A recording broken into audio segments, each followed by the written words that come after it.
Welcome to the Genius Factory. Enjoy the video. In this video, I will explain how to connect your Bubble keyboard. First, make sure your keyboard has enough power. It might need 2 AAA batteries or a full charge. Next, find the power switch, often on the back or side, and flip it to the on position. Finally, ensure the device you are connecting to, like your computer or tablet, has its Bluetooth turned on and is discoverable for new connections. Now, let's get it paired. On your Bubble keyboard, locate the small pairing button, often indicated by a Bluetooth symbol, and press and hold it for about 3 seconds until an indicator light flashes.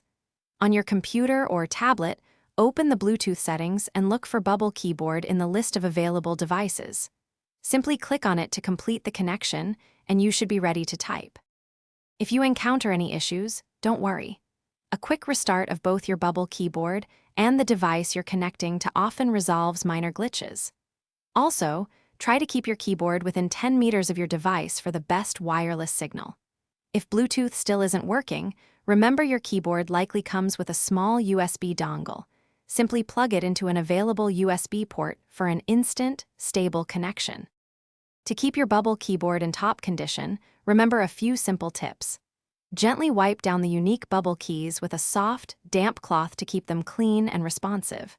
When not in use, storing your keyboard in a protective sleeve can prevent scratches and damage.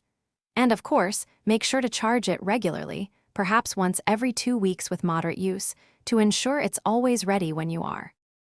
Thanks for watching. If you found this helpful, don't forget to like and subscribe.